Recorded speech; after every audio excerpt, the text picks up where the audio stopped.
working on the third piece in my botanicals and butterfly series. In the previous two paintings in this series, there was a blue pipevine swallowtail and a California sister. And this third one now is for this teeny tiny little butterfly called the Acmon Blue.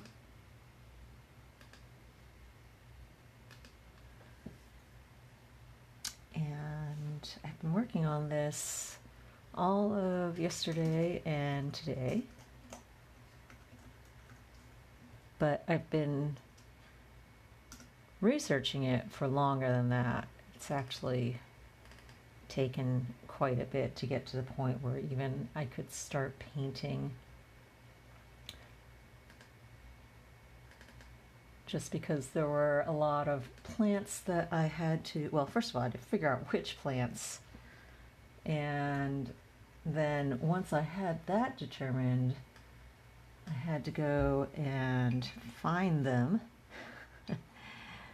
because I like to take reference photos myself whenever possible. I'm going to be working on these little seed pods over here right now. These are some dried lupine seed pods. And you'll notice I have a lot of my page covered up. I do this with my botanical paintings because the background is generally white on these pieces, and in order to prevent any random little drips from happening or spills or splashes or anything, I mask off sometimes the entire piece except for the one area where I'm working. This time I got a little bit lazy and I've only masked off the left side where my paint is sitting in my water, and I'm trusting my I'm crossing my fingers that my clumsiness doesn't cause any spills or things to happen in this portion of the painting, which it shouldn't, but you never know when you're as clumsy as I am, especially with really large pieces. So this is a medium-sized botanical painting. It's 12 inches piece of paper, or even smaller, I think actually 11 inches for the paper, 11 by 11. And the painting area over here is pretty small. I'd say like it's about 7 inches total for the circle and all these plants. Because this is a very tiny butterfly, the plants that it relies upon are also very small and delicate, it turns out. Well, the plant themselves, I guess the plants themselves are rather large and sprawling, but the details of them, like the seed pods and the flowers and things and all that, they are small. Kind of suits this butterfly size.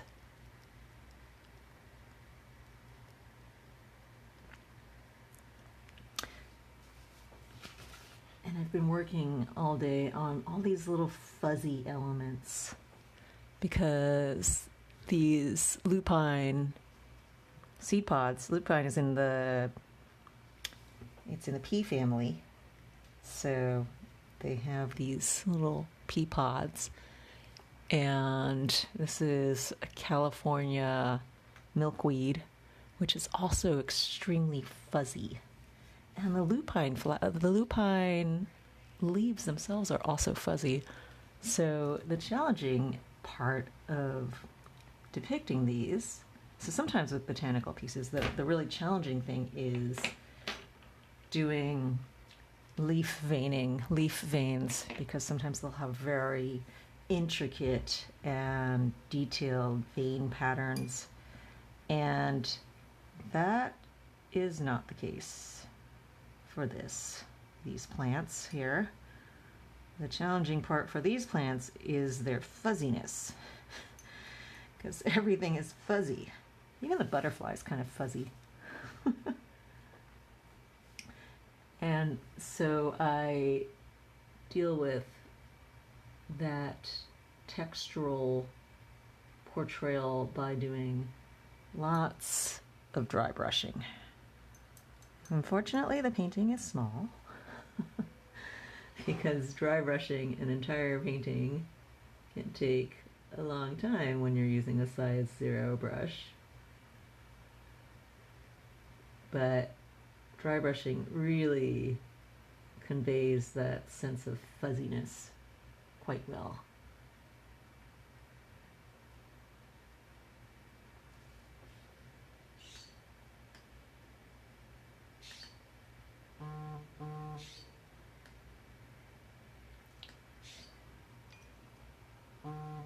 Is this hot press or cold press paper? Is what Eleanor asks. And this is hot press. It is my standard favorite of Moulin de Roy. And as I have told others in previous sessions here, Moulin de Roy is discontinued. So you might be able to find some of it still available in online art stores, but it is a fading stockpile. I myself have collected up a good stash of it once I found out that they were discontinued, because I really, really like it, especially for doing botanical work. I mean, I enjoy it for some of my other stuff. I enjoy it for all my stuff, let me put it that way, but the only time where I feel it's crucial is when I'm doing this botanical, highly detailed and carefully rendered type of work, and that's where I really see it shining. But I enjoy all aspects of it. I should stop talking about it, because then that will make those of you who have not tried it want to try it, and it's not good to fall in love with a paper that is discontinued. This is a size 0 Kolinsky Sable brush that I am using, and I use it for most of this painting. I'm going to zoom in there so that you can see more closely as I am meticulously dry brushing tiny little details, and I hope I don't bore you with this. I can talk about other things so that I don't bore you with this, what's going on in the screen. So let's see, Randy says that I was supposed to, I asked to be reminded about becoming a professional artist. Yeah, can you refresh my memory a little bit more on what exactly the question was? I vaguely remember that. Did you just want to know about my journey to become a professional artist, or was there anything more specific to that? And yes, this is a round brush. A round size 0 Kolinsky Sable.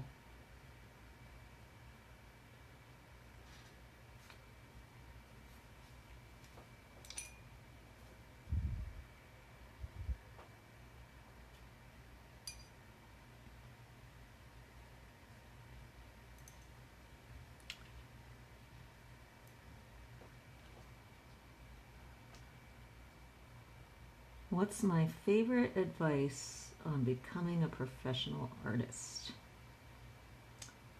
I think my advice on that would be to, well, first of all, make sure that doing art every day is something that you really love. Because if it's not something that you really love and want to do every single day, then there are other career opportunities that would probably make you happier. But if you find that you love art and need to do it on a daily basis, and you need to do it as your career, because anything else would just be getting in the way of making art, then yes, by all means, pursue art as a career. And then the secondary advice to that, after stating that, would be that yes, it does require painting and drawing and doing something with your art, I guess, every day. And it doesn't have to be masterpieces of work. And in fact, forcing yourself to create constant masterpieces and only pieces that you feel are steps up can lead to burnout. And sometimes you just have to play. I hope that you've seen some of that with me doing these live sessions, where there are times when I don't have a piece that I am actively working on, like this over here. So, you know, something that has involved a lot of time and thought in advance, and instead I just take some paint and I'll take some brushes and paint and paper and whatever, and I just start messing around. And that's the play that I'm talking about. And give yourself time for that, because that's important. It's important to not always just try to make masterpieces, but to let your brain have that chance to explore constantly. And that will prevent burnout, and it will prevent frustration and artist block and all kinds of other bad things. So that's what I always tell people, is to make sure that you always leave time to play with your art, and to remember why you love it, and to remember why you enjoy doing it.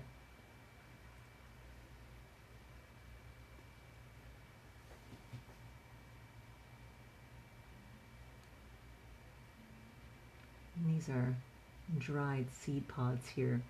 They are extremely fuzzy. They're even fuzzier than the fresh ones. So I do the texture on them entirely. I do all the shading and texture of them dry brush like this.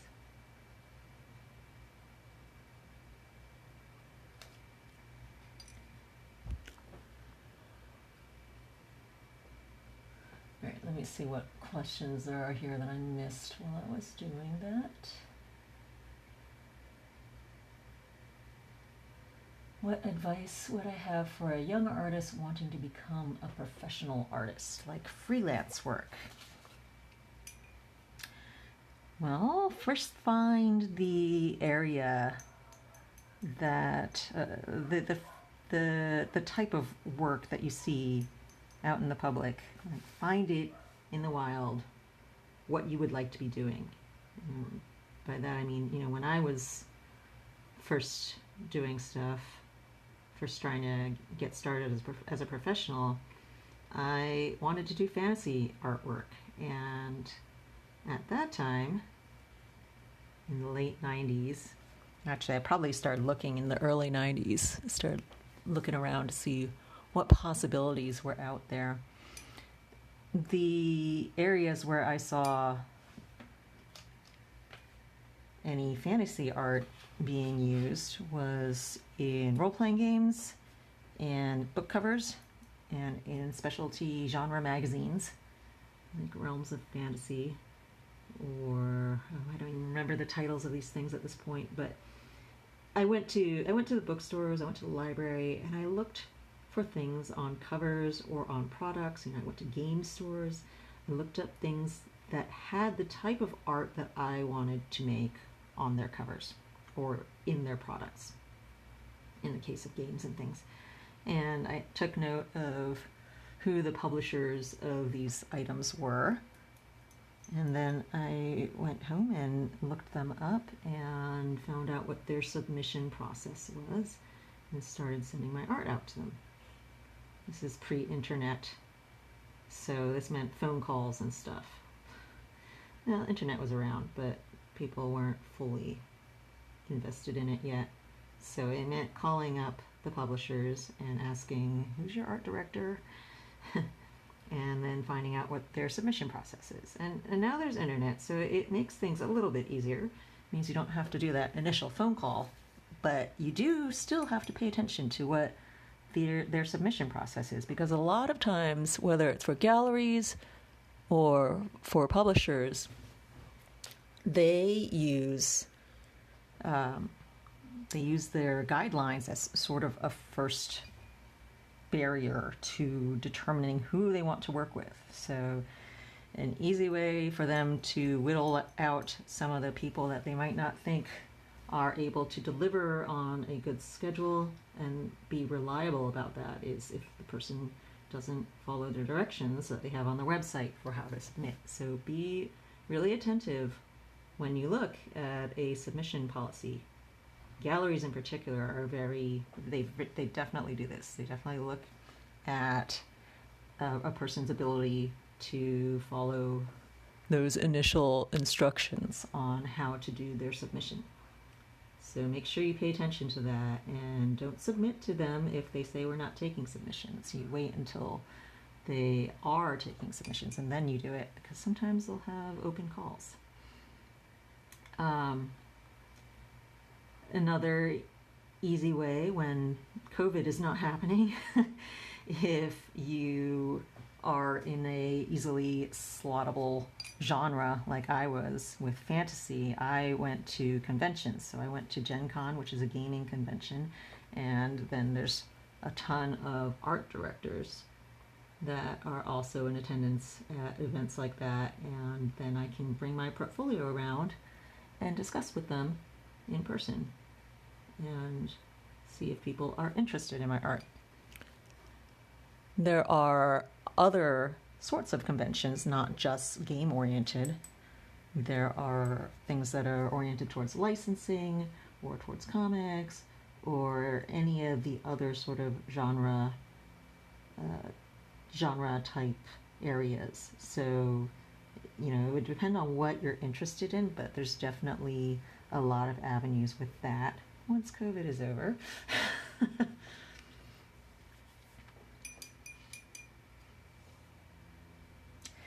And when you do land a freelance job, remember that the first few jobs, well, all the jobs are going to be like this, but especially the first few, the art directors are going to be keeping an eye on you for your reliability. So don't ever be late with turning in your work.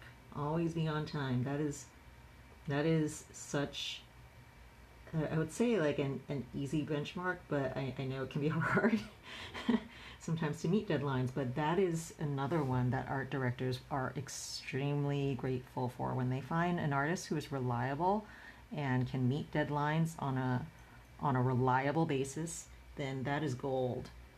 If you can do that, then you can assure repeat work from those art directors. So keep that in mind.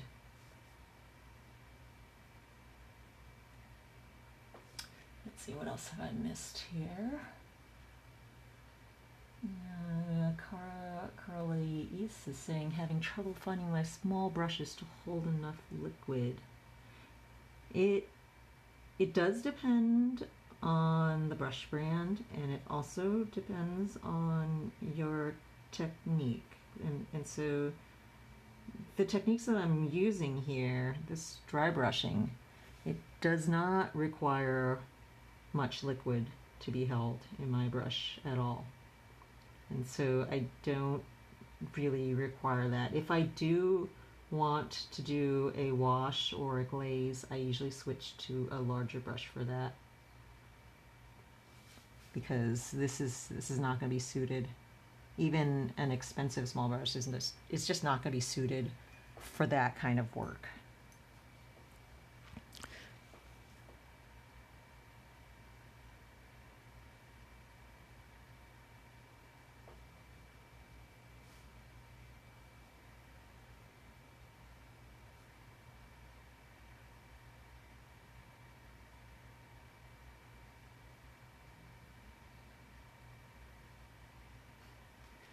Sandy says, I feel a calling towards making art. My time not spent making art feels frustratingly wasted.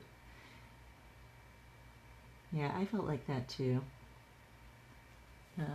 I definitely need to make art all the time. I get into bad moods when I don't have enough art time. as my husband and daughter know, so they always, when they see me in a bad mood, they shove me into my studio and say, go work, go do art, make art. But I knew this about myself fairly early on as well.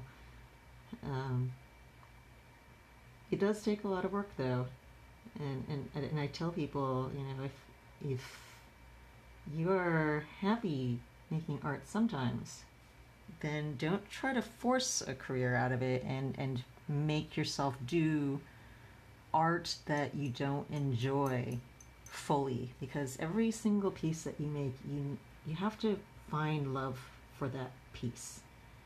If you find yourself in a place where you're just taking on art jobs because they're art jobs, and then you start to realize that you're hating making art, then that is completely counter to what it should be, and to what making art should be about. And so that's always something to watch out for. It's something that I always have to keep an eye out on too. And I don't take too many commissions any longer these days, but especially when I did do commissions, it was constantly something I had to be wary about, because it is tempting sometimes to just take something on and not really think about how it is. It's not what I want to be creating, and instead just to be distracted by the fact that it is working for a certain company, or some other thing like that, where you're a little bit blinded by the situation, and then you sort of fall down a rabbit hole with that, and it's easy to just slip from one job to another that way, and then before you know it, you find yourself in a place where you're doing a job and it's no longer about the art.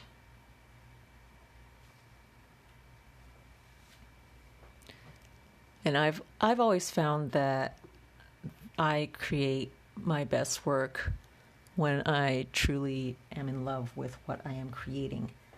And so I have to always make sure and check in with myself. And it's easier now that I don't do a lot of contract work, but even so, I do have to sometimes pause and say, okay, why am I doing this project? Am I doing it because of how I feel it will be received? Or am I doing it because it is something that is meaningful to me?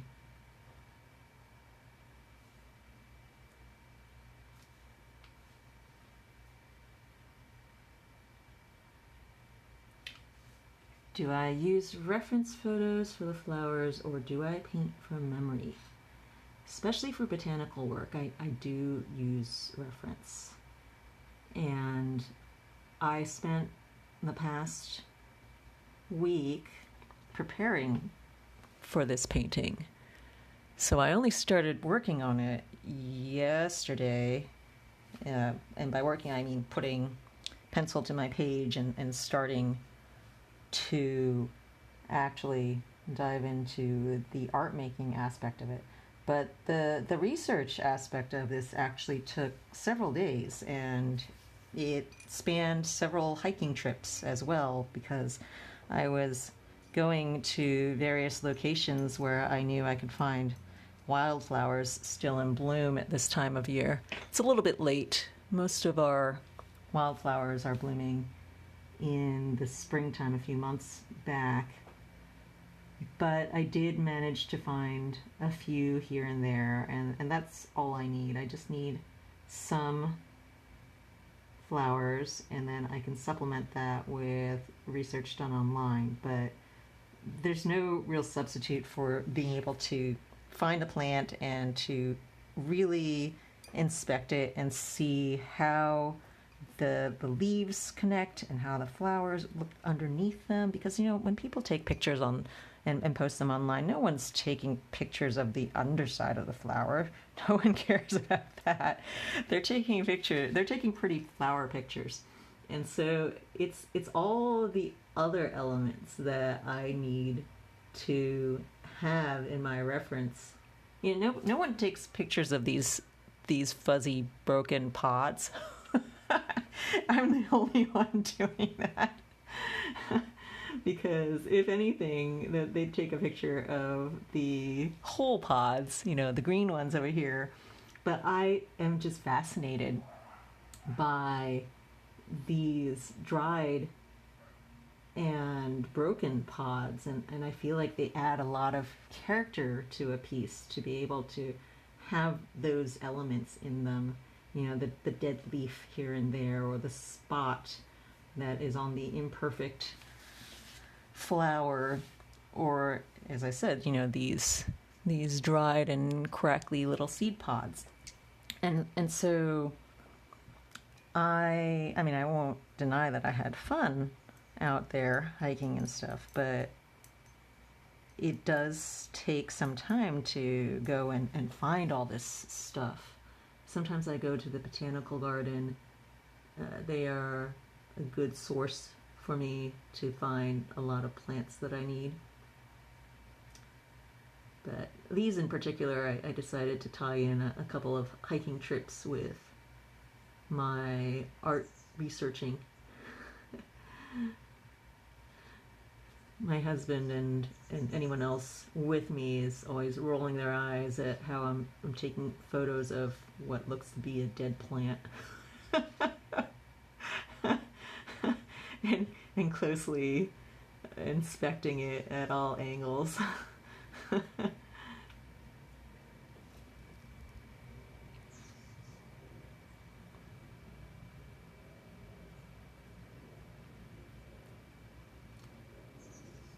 But I take tons of reference photos, and then I supplement that with a lot of information that I find online for from herbariums that a lot of universities have available for viewing, which are these collections of plants that people have collected and sent in to the institutions, and they actually dry the plants and press them and keep them in these massive storage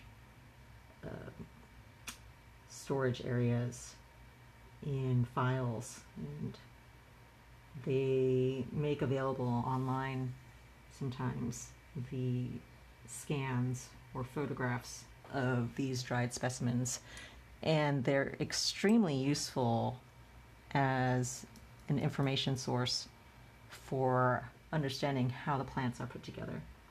Now, my Patreon video post this month, which is, I think it's releasing in a couple of days on the 12th. I just finished editing that video, is going to be about this whole research process and showing you in depth what I do and how I go about that. So if you're interested in that, that's on my Patreon. I know some of you in here are already members, so that's what you've got to look forward to later on in a few more days.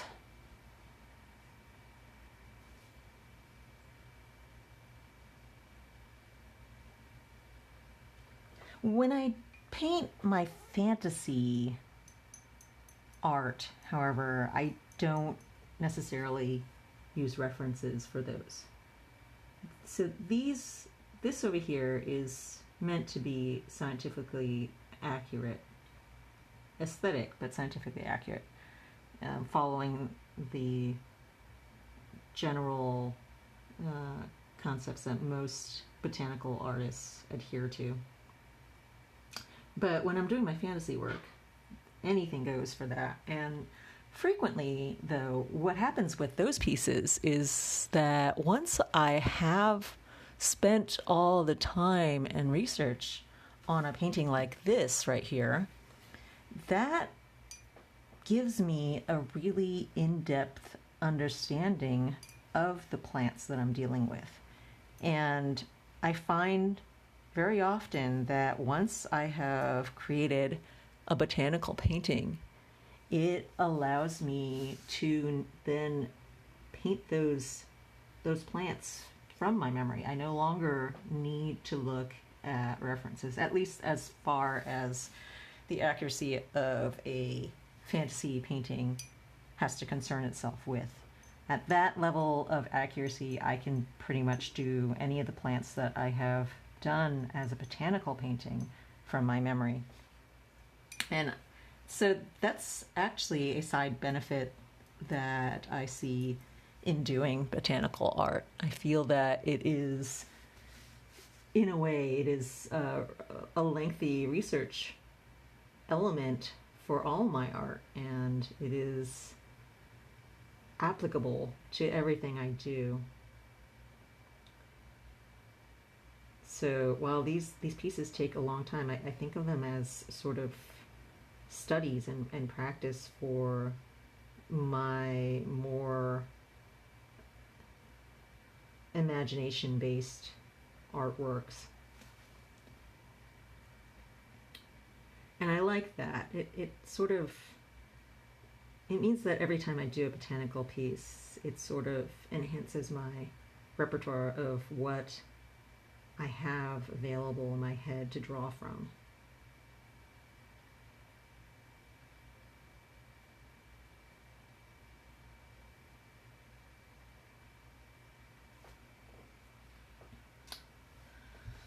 Let's see, there's a question here. Did I have a chance to look at that acrylic ink technique? If you have some acrylic inks in granulating medium, I would love to see you play around with that in your live stream. I did not have a chance to look at it yet, Marla. Thanks for reminding me. Remind me again later on in Discord after this is done, because I'm probably going to forget again. and then I will definitely go and look at it, because that sounds intriguing. And I'm definitely willing to give it a try.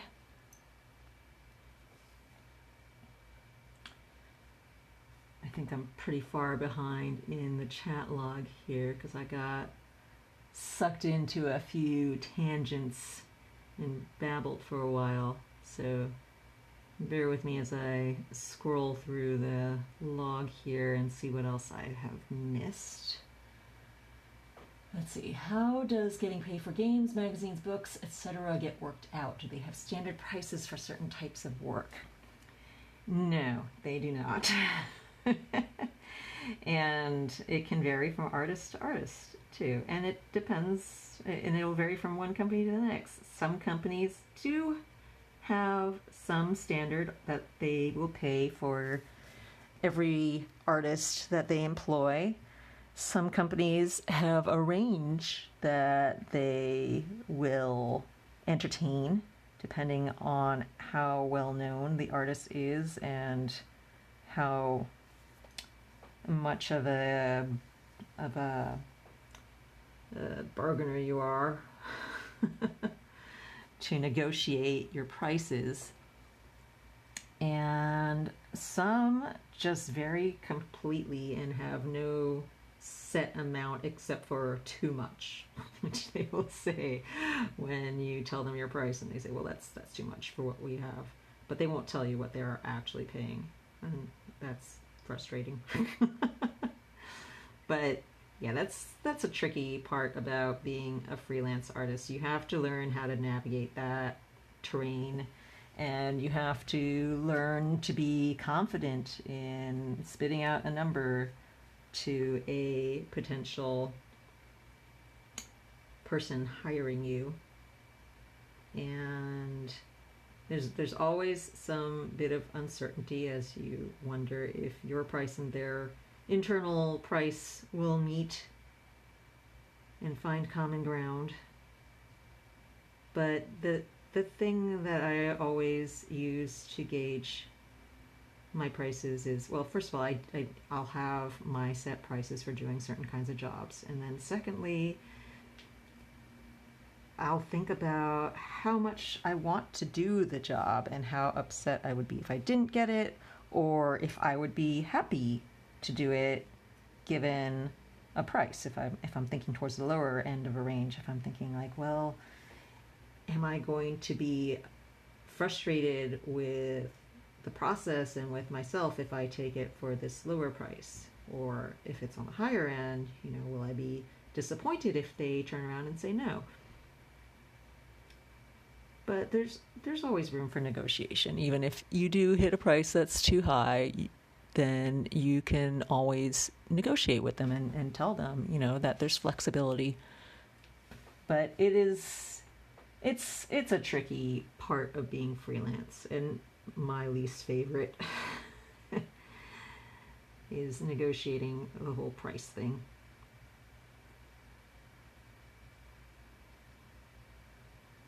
Have I ever tried digital art? I have. I, in fact, started off my career doing digital art, and it wasn't until my encounter with Magic the Gathering art director, and I really, really wanted to do work for Magic the Gathering at that point. He told me that they did not accept digital art because this was 1998 and it was kind of a new thing. And he told me that I should come back to him when I had a portfolio of more traditional medium. And at the time, my traditional mediums that I had worked in were either acrylic. I dabbled a tiny little bit in oil way back, and I didn't want to do oil because I didn't have a big enough or dedicated studio space to allow for having that kind of toxicity in my environment. And so I considered doing, I did do several acrylic pieces, but I realized that the techniques that I was using for acrylics, which were a lot of glazes and layering of thin colors, were a process that was much more suited to watercolors. And so that's when I picked up watercolors to give it a shot. And I sort of fell in love with watercolors almost right from the beginning. And then, 22 years later, here we are. So I have that Magic the Gathering art director who was snobby about digital art to thank for my switchover. But even then, it didn't happen immediately because at that point I was pretty invested in doing digital art, and most of my portfolio was digital art, and a lot of the other art directors that I was already working for were okay with my digital art and in fact were expecting that look from me. And so you can't switch mid-project, or you can't just switch your medium when the person hiring you is expecting a certain look. And so it actually took about 6 years, I would say, to really transition all the way from doing a lot of digital to sort of half of my contract work was digital, and then to fully doing watercolor only. But over time, I found that the people coming to me looking to hire me for their projects were looking for more and more of my watercolor work, which was extremely gratifying to me because it was a medium that I was slowly falling in love with, and with each piece that I did, I was thinking that, this is what I want to do. I love working with watercolor. I love the tactile nature of having something physical rather than just the digital on-screen version, which, while satisfying to create, it was always disappointing to me to not have a physical thing at the end. And so I welcomed all these art directors who were open to my switch in medium.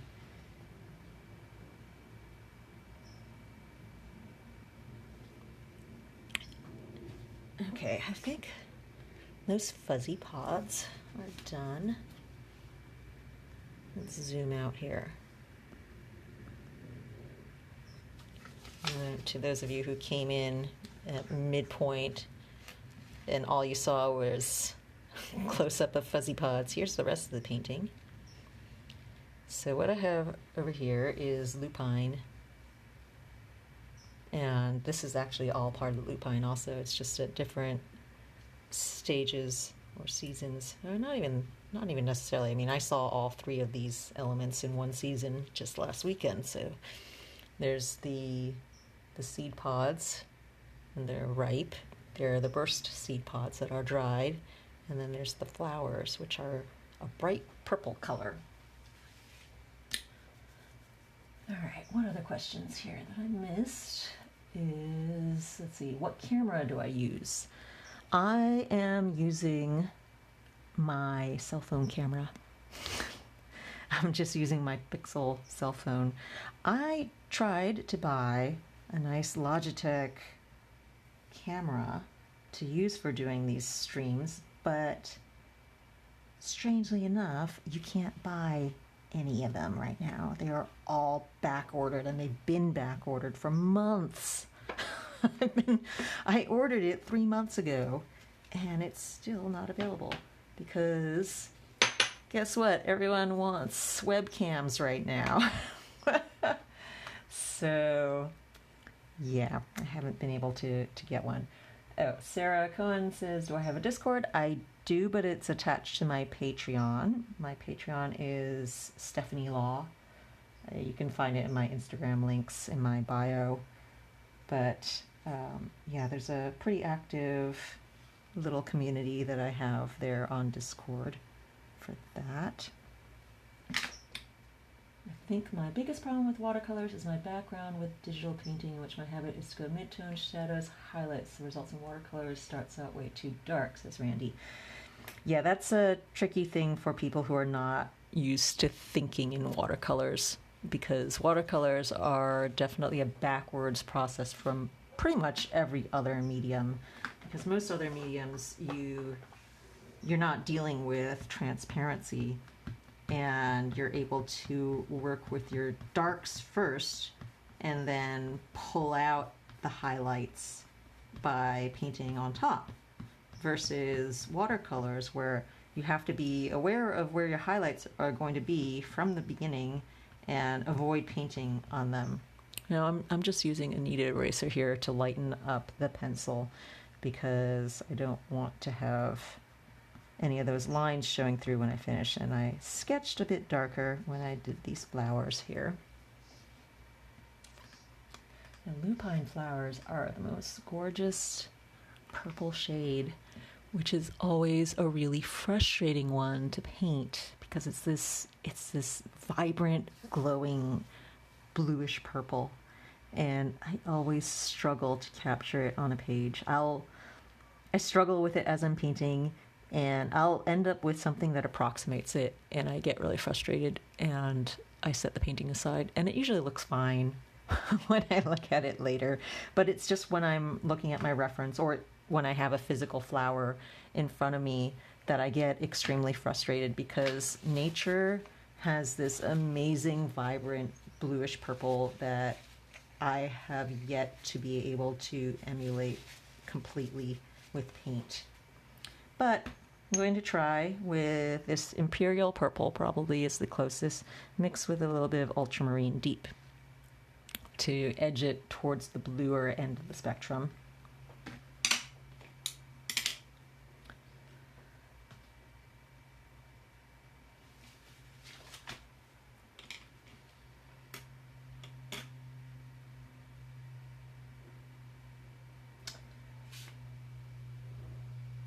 Do I have any consolation for people who cannot afford art school?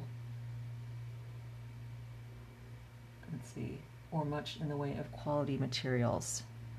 Well, I did not do art school.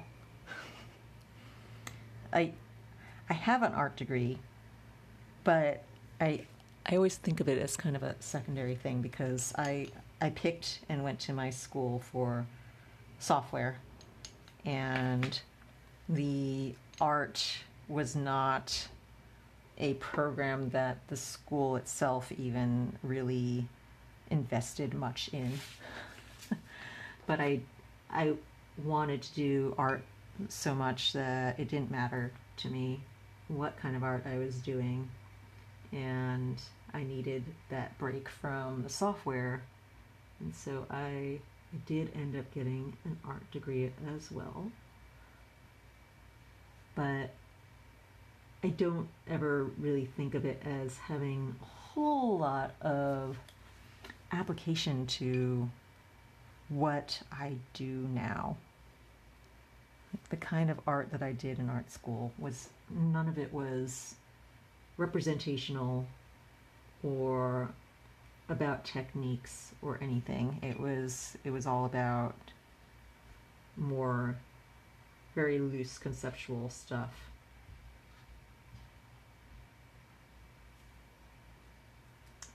And as for materials, there are a lot of materials that you can splurge on, but there are also there's plenty of materials that are of high quality, that are very usable as a professional artist, that don't cost that much. So it should not be a huge deterrent. You just have to pick and choose and find the things that are necessary versus the things that you want. And watercolors, I feel, are a very affordable medium to work with, because a little bit of pigment goes such a long way versus a lot of other mediums where you need to have a lot, you have to constantly buy more of it to restock and to refresh your palette and or your pens or whatever it is that you're using, because they run out. But watercolors, they last and they last and they last. I mean, honestly, I splurge a lot on the tubes that I buy these days, but there are very few watercolor tubes that I've ever finished. That I've used a whole tube of a single color for. I can count probably on one hand the number of colors which I've had to repurchase because I ran out after using a whole tube. And this is for me, who paints every day for the past 20 plus years. So it can be a very affordable medium to work with, because you need so little of it to create a lot of colorful, beautiful stuff.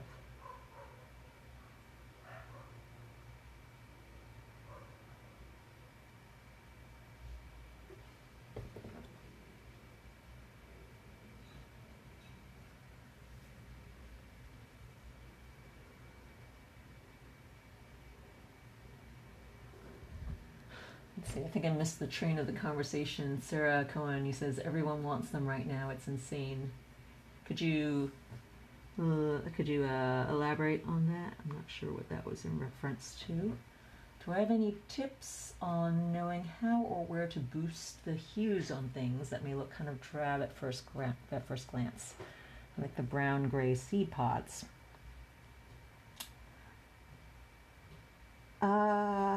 I would say you look at the objects and try to find the colors that really leap out at you, and then use that in your palette, because at first you look at those pods and you think they're gray, right?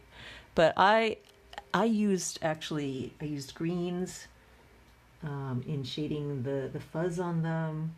I used reddish orange on the inside areas, on these areas. I used purple to shade those as well. And so don't use gray, because that's what will make it look drab. What you want to do is you want to take all the colors that you see in that gray and craft your optical distance gray for your viewer from that, from those colors. And that will make something that looks drab turn into something that is alive.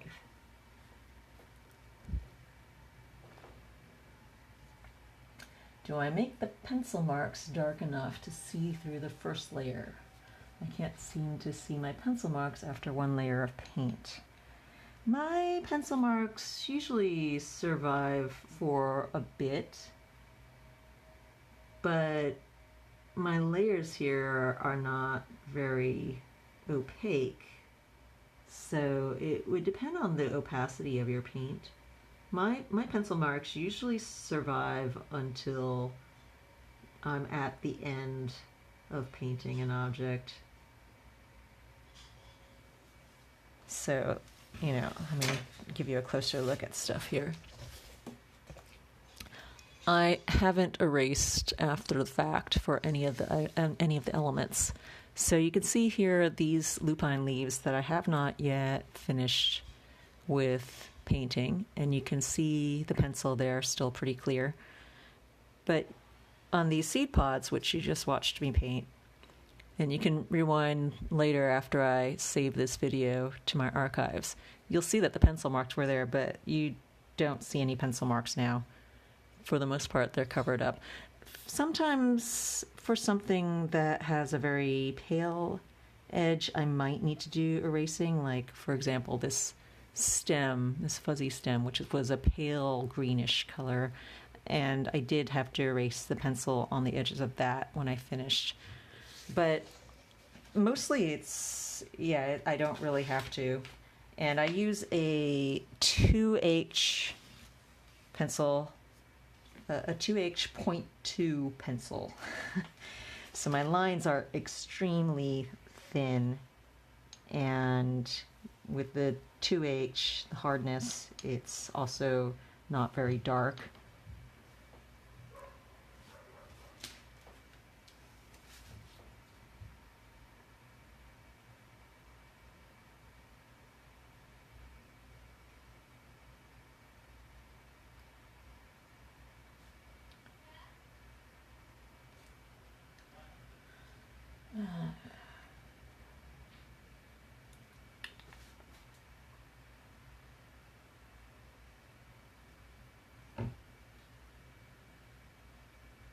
Sorry, scrolling back to see what other questions there are.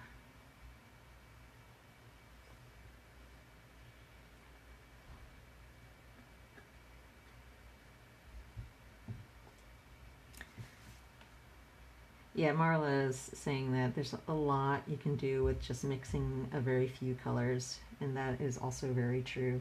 You don't need a ton of colors. It's something that you gather over the years, especially if you're using tubes. Then you could slowly add to your collection as your finances allow for them. But starting off with a basic color set is not too bad, and you can accomplish most things with that basic color set. You know, a lot of the fancier paints are just about granulation and separation of color, but these aren't critical things to making a painting. They're toys. They're elements that can be fun, but they are not critical.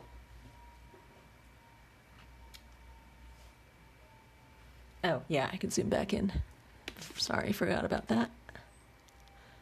So far, all I was doing with those flowers was glazing also, so I was giving you a slightly expanded view of what was going on.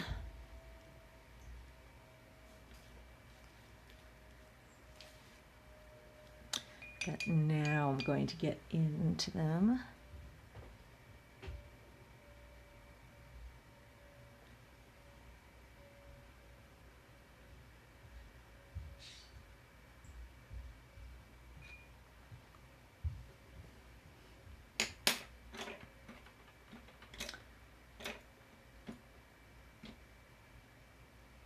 What was I doing? Sorry, lost track here. Okay, the flowers, that's right.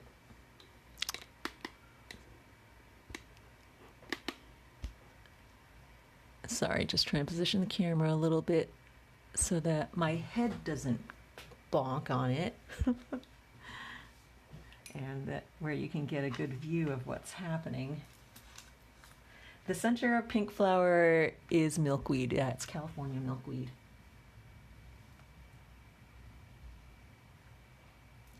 And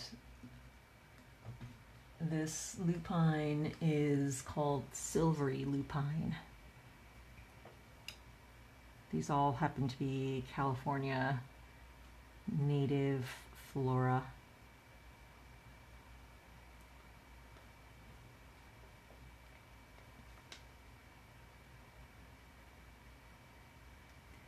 See, even these flowers are a little bit fuzzy. And the California milkweed is definitely fuzzy in all parts. The flower, the stem, the leaves.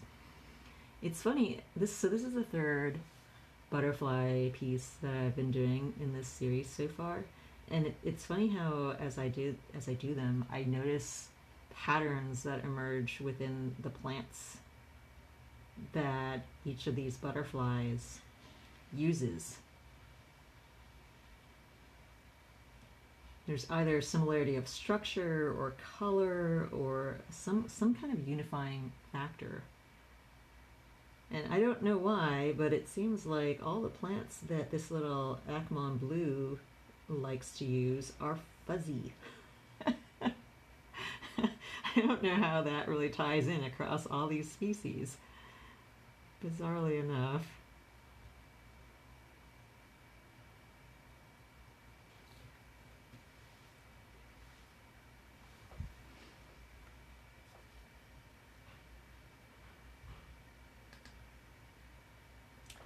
How much time will I spend to finish this overall beautiful sketch on paper? I assume you're asking how long does it take to finish this from sketch to completed painting? If not, you can rephrase that question, but I'll assume that's what you were asking.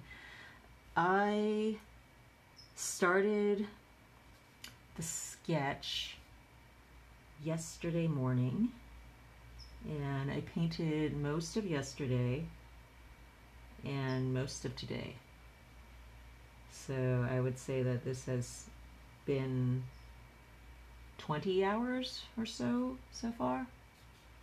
But as I said, a lot of time went into the pre-phases as well, in the preparation and in the research and photographing of my references.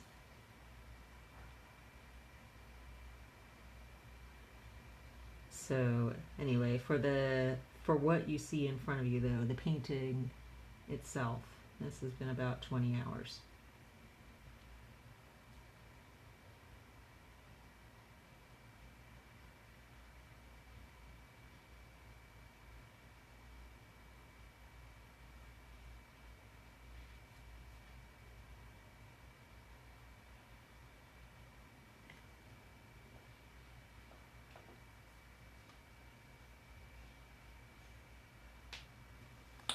Let's see, the price of paper seems to vary even more than paints, like Stonehenge Aqua costs $3 for 300-pound sheets, and Arches costs almost $20 for the same size weight sheet.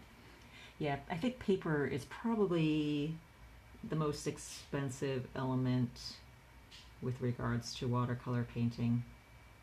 I mean, because it's a consumable thing that isn't going to last as long as the paints themselves do.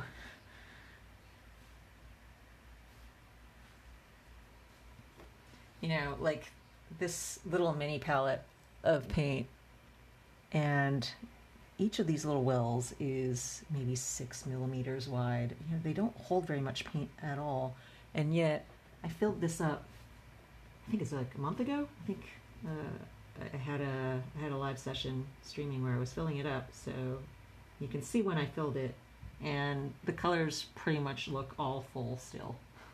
I've been painting with it constantly since then.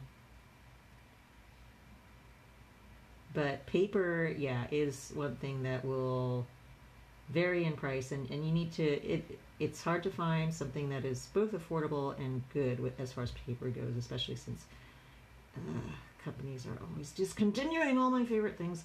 But I think one of the papers that I did enjoy, and which is actually on the cheaper end of nice papers, is Fluid.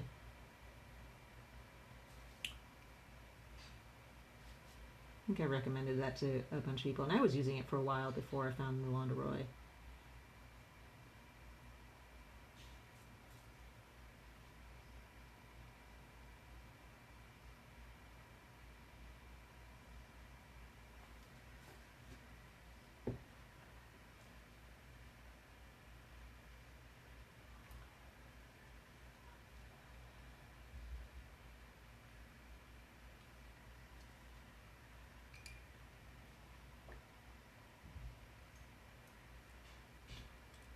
The Daniel Smith Watercolor Essentials set is a great place to start. It gives you both the blue shade and red shade primary color, 6 tubes all together. And even at 5 milliliters, they last forever. Yeah, that's a good suggestion also. For someone who's starting out completely from scratch and doesn't have any watercolor supplies, I would even recommend some pan sets as a good initial place to start. I started with pans, and they were a student grade. I can't remember what they were. Oh, Winsor Newton Cotman. That's what it is. That's Winsor Newton's semi-professional line of paints. And I used those for many years at the beginning, before slowly transitioning to buying tubes.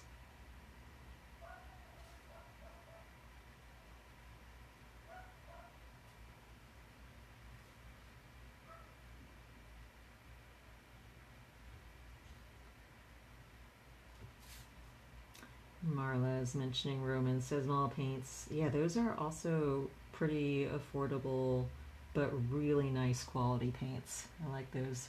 Roman Sesmal and Renaissance are both two sort of more unknown, but I've been impressed with the quality of them. And their price point is a little bit lower than some of the more common names that you see in American stores. The paper I'm using is Moulin canson. It's discontinued. I feel like a broken record. I keep having to say that. Don't fall in love with it because it's discontinued and they no longer are making it. So you can find some at stores, but it won't be there for long.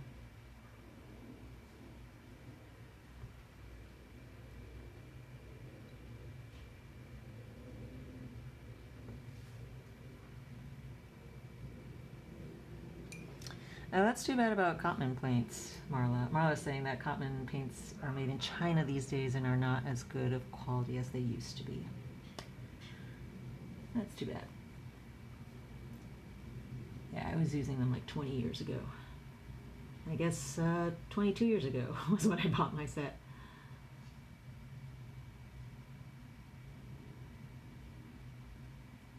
And so far, this purple is meeting my expectations pretty well.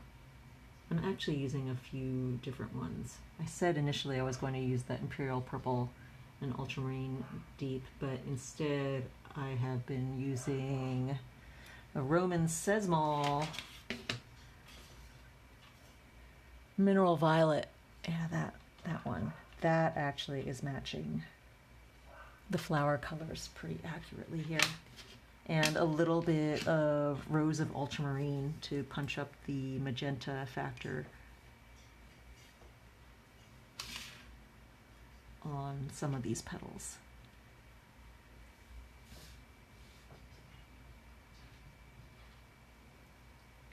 Oh yeah, M-Gram is also good. I haven't purchased any of their watercolors though. I think I've only used M-Gram gouache. but I do know several artists who love M-Gram. I'm not sure what their price point is, but Elmac is saying that they are a good price point.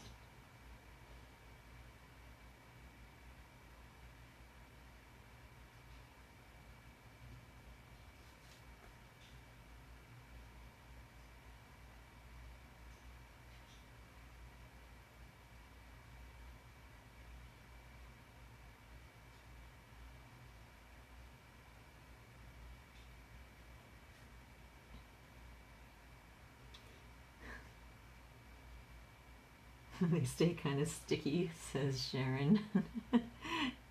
Yeah, that's the honey in them. That's actually specifically why I picked M-Gram for my gouache set, because gouache tends to have a tough time reactivating, most brands of gouache. And I actually, so when I had been using gouache before for my travel kit, I had to bring my whole gouache set of tubes, which is really kind of obnoxious to do. And every time I went through security at the airport, security people would give me weird looks because they'd have to pull it out of my bags, and then they say, "Are you a painter?" I say, "Well, yes." It's a bunch of paints. What else am I gonna do with them? But yeah, you can't be sassy to the security people. But every time I brought them with me when I was traveling, they always pulled out my gouache, and so it was really annoying. And so I wanted to get the M-Gram ones because I thought if they don't dry, well, if you put them in a palette, people were complaining that sometimes the watercolors don't really dry all the way because they stay kind of sticky. And I thought that actually might be perfect for the gouache, because if it stays a little bit tacky and is easy to activate, then that means I don't need to take the whole tubes, and I can actually put them into my own palette and then have a very compact thing that I'm bringing along with me instead of the whole giant shebang. And it did indeed work. It worked out as I had hoped. And so I am happy with my M-Gram gouache set that I use in one of my mini palettes. Not that I've had a chance to go traveling and using them at all lately. I have been thinking of maybe just taking them around out and about in more localized traveling, and maybe taking it with me to just a couple of my little hiking spots and doing some art out and about in my own environs. I think that's kind of been one of the things that I have enjoyed. I mean, there's a lot of frustrating things, and there's a lot of upsetting things that have been going on in the past few months. But one element of sheltering in place that I have come to enjoy is a renewed discovery of my local environs. And, things that I thought that I knew, places that I thought I knew about, I'm finding that I didn't, and that there's all these little secret places and little hidey holes that are just around the corner from me, and that I just never took the time to explore fully before. And it's only now that I'm seeing them. So I'm enjoying that aspect. Am I working on hot press? Yes, I am.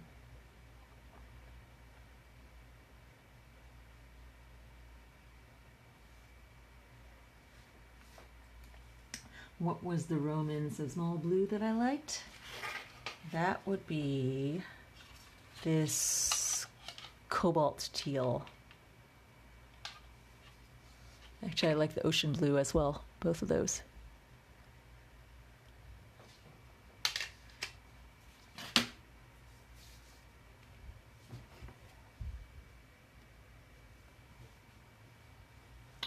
Oh wow, it's 7:09.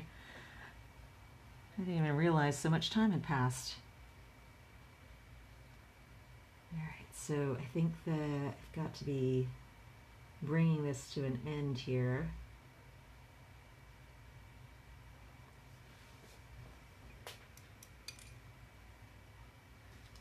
It's been fun. Thanks for listening to me babble about all subjects.